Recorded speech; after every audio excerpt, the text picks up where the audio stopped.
to the 7th of December window on the TooFatLardies Oddcast Advent Calendar. Today we're talking to Sydney and asking him, in a festive fashion, about his hopes and fears for the future of wargaming.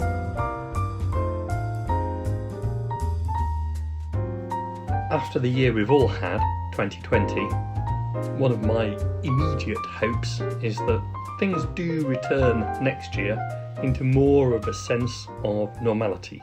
So we have wargame shows again, we have wargames clubs opening up, we can travel to friends' houses, stage games, chat about wargaming, we can go to wargame shows and buy stuff, even if we don't paint it, we can attend the bring and buy, we can go to pubs. Those are the sort of things which I'm really looking forward to as regards next year. And I'm hopeful, reasonably positive and optimistic that we should be able to get back to those things very soon. But as regards the other sort of longer term picture, what am I really sort of hoping for in the future and what am I worried about? I think the hobby's in a good place at the moment. A lot of people refer to it as being a golden age. But I still think there's more that we can do to make the hobby inclusive and welcoming to everyone, regardless of their outlook in the world or their gender or other aspects of their life. I think I'd like the hobby to be perhaps more inclusive, sometimes gentler on forums and Facebook posts than it might have been in the past. I'd also like the hobby to continue encouraging our kids and our grandkids, younger gamers, and also older gamers, new gamers. I'd want all of those great things that all of us do as miniature wargames enthusiasts to continue. I also, going back to another theme that we've had in the Oddcast during 2020, I want to see big games being played. Yes, huge games, as well as small games. Just more games, really, I suppose. That's one of the real hopes that I have for the future. And that's not just my own personal games, but seeing things online as well. I think that's always been something which has inspired me, and I'd like that to continue into the future. One of the other things that I really hope for is probably more wargaming books. There are loads around, but the actual books that we all had, maybe as kids or teenagers, or that we've acquired during the years, about how to wargame, how to design games, I'd really be interested in some of those being produced in the future. That's really one of my hopes, that in addition to us just writing about historical scenarios, we also write about how to design historical scenarios, do we design games. And that perhaps comes back to things that people can put online like blogs. So one of my personal hopes is that I do more blogging in future. There is that big discussion as to whether blogging is dying out as opposed to the micro-blogging of Twitter. I think that would be a huge shame. So more wargames, blogs, please. That would be a real hope for the future, I think.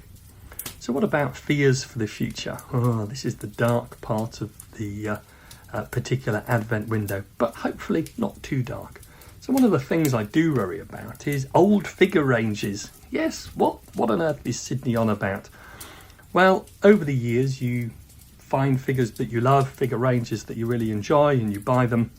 But you know, in the course of things, sometimes figures go out of production, and I think that we've all been victim to that at some point.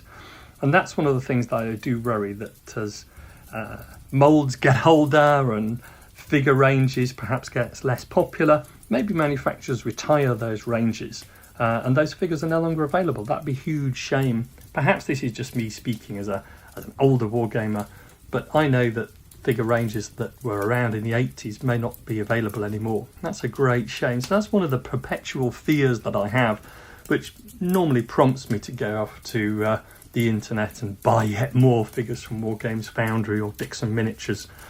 But that's one of the things that I often worry about, is that, you know, in 10, 15 years, are those figures going to be available?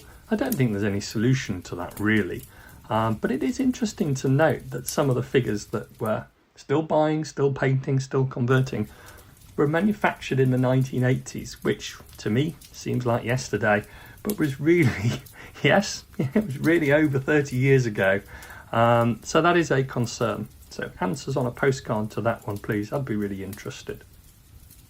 Another real fear is that because of the nightmarish 2020 that's been experienced throughout the world, smaller figure manufacturers, discreet creators of terrain, figure painters, they may be suffering. They may have financial difficulties, which just won't have been helped by long periods of being unable to get to wargame shows. So one of my fears is that some of our favourite manufacturers might be finding it tough, which means that we've all got to support them.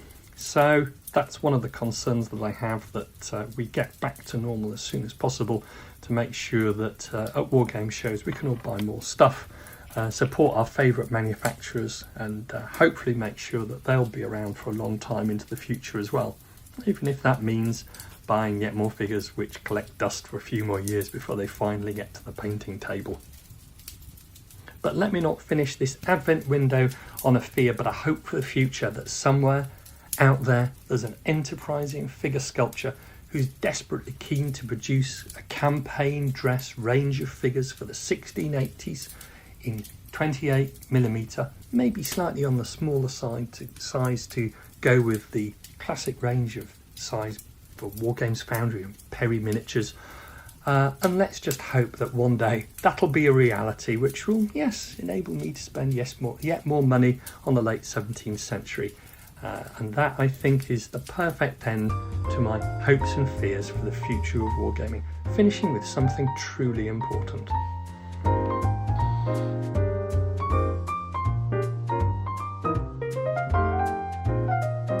Remember, lard is for life and not just for Christmas.